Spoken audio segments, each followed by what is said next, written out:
Good morning all students.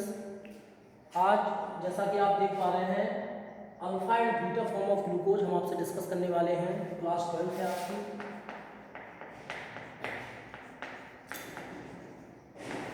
देखिए scientist हुए हैं फिशर, उन्होंने जो ग्लूकोज का स्ट्रक्चर दिया था इसको बोला जाता है open chain structure of glucose. उन्होंने open chain structure of glucose को एक नाम दिया अपने नाम के सम्मान में फिशर प्रोजेक्शन। तो फिशर प्रोजेक्शन वाले ग्लूकोज को पहले हम लोग स्ट्रक्चर को बनाएंगे, इसके बाद उसको समझेंगे। सबसे पहले ये है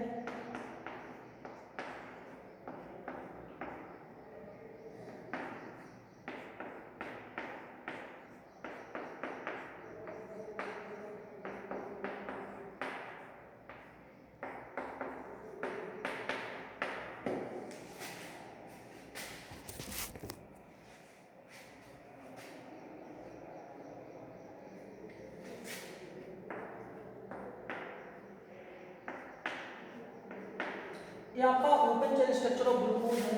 आप इसमें देख पा रहे हैं कि देयर आर 4 कायरल कार्बन, ऐसे कार्बन इनकी चारों वैलेंसी अलग अलग एटम या ग्रुप से सेटिस्फाइड होती हैं। ऐसे कार्बन आपके कहलाते कायरल कार्बन। तो आपसे कोई पूछे कि ग्लूकोज में कितने कायरल कार्बन है तो answer will be 4, 4 chiral carbon है। टर्मिनल एंड पे एल्डिहाइड ग्रुप लगा हुआ है, एल्डिहाइड ग्रुप है। और 4 आपके सेकेंडरी एल्कोहल ग्रुप है, 4 आपके सेकेंडरी एल्कोहल ग्रुप है और 1 प्राइमरी एल्कोहल ग्रुप है, 1 डिग्री एल्कोहल। इस तरह से ग्लूकोज की बेसिक कंपोजिशन है। इसमें टर्मिनल कार्बन पे एक एल्डिहाइड ग्रुप है और सेकेंडरी एल्कोहल पे सेकेंडरी एल्कोहल ग्रुप 4 है और 1 डिग्री एल्कोहल ग्रुप आपका 1 है। इस तरह से ग्लूकोज की आपकी ग्लूकोज की स्ट्रक्चर बनके तैयार होती है। आइए हम देखें इस पर देखिए क्या हुआ। मैं आपको थोड़ा सा समराइज फॉर्म में डिस्क्राइब करता हूँ इसको कि ग्लूकोज में एल्डिहाइड ग्रुप होने के बावजूद भी ग्लूकोज क्या कर रहा था, ग्लूकोज एल्डिहाइड ग्रुप की जो कैरेक्टरिस्टिक रिएक्शंस हैं जैसे सिप्स रीजन के साथ reaction, formation of oxime, formation of cyanohydrin, ये सब चीज़ों क्या हो रहा था कि ग्लूकोज आसानी से नहीं दे पा रहा। सिप्स रीजन के साथ रिएक्शन दे नहीं रहा था। जो पिंक कलर रीजन कलर आना चाहिए सॉल्यूशन का, ग्लूकोज नहीं दे पा रहा था। इसका कारण जो साइंटिस्ट ने देखा कि कहीं ना कहीं ग्लूकोज में एल्डिहाइड ग्रुप प्रेजेंट तो है लेकिन वो फ्री स्टेज में नहीं है। अगर वो फ्री स्टेज में होता तो एल्डिहाइड ग्रुप की कैरेक्टरिस्टिक रिएक्शन शो करता। यही कारण है कि ग्लूकोज में एल्डिहाइड ग्रुप होने के बावजूद भी वो ग्लूकोज एल्डिहाइड ग्रुप की फ्री रिएक्शन शो नहीं कर सकता। जो कैरेक्टरिस्टिक रिएक्शन है एल्डिहाइड फंक्शनल ग्रुप की उसकी शो नहीं करता है। इसलिए साइंटिस्ट ने फिर दिमाग लगाया कि क्या होना चाहिए, तो उन्होंने एक नतीजा निकाला। उन्होंने देखा कि कार्बन पर 5वें कार्बन नंबर 5 पे तो 5 कार्बन है, 5 कार्बन का जो ऑक्सीजन है, 5 कार्बन को आप देख लें जरा यहाँ पे।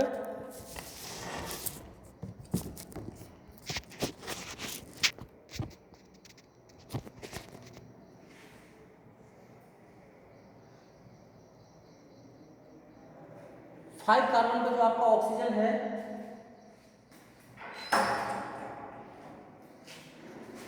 5 कार्बन का जो आपका ऑक्सीजन है, ये आपका क्या करता है कि ये न्यूक्लियोफाइल की बतौर काम करने लगता है और वहां जाकर अटैक करता है जहां पे इसे कार्बन डेंसिटी कार्बन उस कार्बन पे अटैक जाके अटैक करेगा जहां पे इसे इलेक्ट्रॉन डेंसिटी मिनिमम है। क्योंकि ये वाला जो कार्बन है, ये वाला कार्बन सेंटर आपका न्यूक्लियोफिलिक सेंटर है। यहाँ पे जाकर न्यूक्लियोफाइल कोई भी जुड़ना चाहेगा क्योंकि it is linked with double bond, it is linked with oxygen with double bond. Oxygen की जो ऑक्सीजन में चूंकि डबल ऑक्सीजन और कार्बन के बीच में डबल बॉन्ड है, इसमें एक सिग्मा और एक पाई है। Pi electron is very weaker than as compared to sigma bond. Pi electrons की इजीली शिफ्टिंग हो जाती है ऑक्सीजन की तरफ, तो आपका ऑक्सीजन गेट्स नेगेटिवली चार्ज।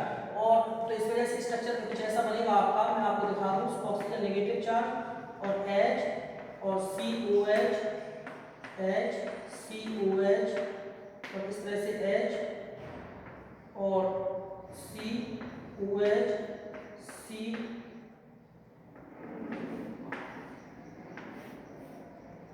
और CH आगे CH2OH, इस तरह का स्ट्रक्चर आपका बना।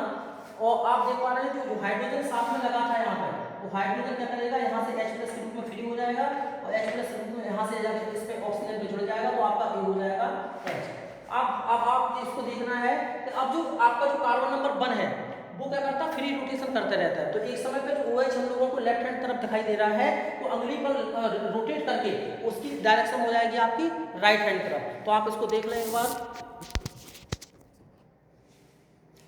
इसका स्ट्रक्चर एक और बन सकता है, आपस में इंटर कन्वर्टेबल रहेंगे, COH H COH H CH OH COH H C और एक ऑक्सीजन के साथ आपका एक लिंकेज, और यहाँ पे है H और ये आपका है CH2।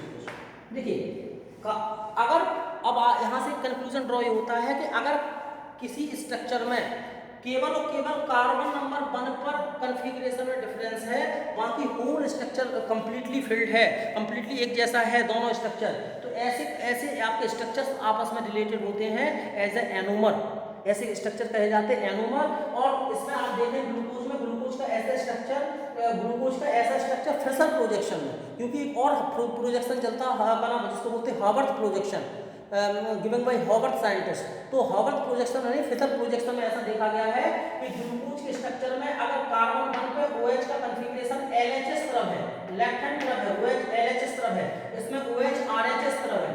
अगर LHS तरफ है तो वो कहलाता है आपका बीटा ग्लूकोज,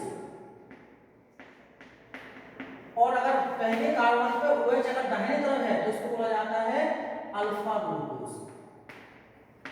इसको ध्यान रखें, अगर पहले कार्बन पर OH अगर दाहिने तरफ है तो अल्फा ग्लूकोज, और पहले कार्बन पे अगर OH लेफ्ट हैंड तरफ है तो आपका बीटा ग्लूकोज। अल्फा ग्लूकोज और beta glucose are both exist in solution always in equilibrium condition. Equilibrium condition में रहते हैं, इंटर कन्वर्टिबल रहते हैं, एक दूसरे में चेंज होते रहते हैं, alpha form of glucose and beta form of glucose. इसके अलावा एक चीज और है कि ये जो कार्बन है जिसमें कॉन्फ़िगरेशन का डिफरेंस आ रहा है OH के अल्फा फॉर्म में और बीटा फॉर्म में, वो कार्बन आपके कहे जाते हैं एनोमेरिक कार्बन, और स्ट्रक्चर्स आपस में रिलेटेड होते हैं एनोमर, एक दूसरे के एनोमर है। जैसे आपसे पूछा जाए give one suitable example of anomer, तो आपको कहना पड़ेगा alpha form of glucose and beta form of glucose both are anomer to each other, एक दूसरे के क्या है वो एनोमर है। इस बात ध्यान रखें। और जो कार्बन जिसमें कॉन्फ़िगरेशन का डिफरेंस आ रहा है दोनों ग्लूकोज के स्ट्रक्चर में अल्फा फॉर्म में और बीटा फॉर्म में, वो कार्बन आपका कहा जाता है एनोमेरिक कार्बन। और एक अगर पहले कार्बन पर OH अगर LHS तरफ है तो आपका कहलाता है बीटा ग्लूकोज, अगर पहले कार्बन पर OH राइट हैंड साइड है तो आपका कहलाता है अल्फा ग्लूकोज। और किसी भी जब भी ग्लूकोज को हम लोग डिसॉल्व करते हैं वाटर में तो सॉल्यूशन में जो स्ट्रक्चर बनते हैं आपके ग्लूकोज के, वो दोनों स्ट्रक्चर बनते हैं alpha form of glucose, beta form of glucose, और दोनों आपस में इंटर कन्वर्टिबल रहते हैं। तो ये इन्फॉर्मेशन बच्चों की काफ़ी क्यूरी आई थी कि सर हमें ये समझ में नहीं आया, तो मैंने आप लोगों के लिए उपयुक्ता समझ के एक बार फिर से बता दिया कि जो कार्बन 5 पे ऑक्सीजन है वो लोन पेयर की भांति व्यवहार करता है, वहाँ जाकर अटैक करेगा जहाँ पे उसे maximum electron density minimum electron density दिखाई दे। मिनिमम इलेक्ट्रॉन डेंसिटी किस पे कार्बन 1 पे दिखाई देती है, क्यों?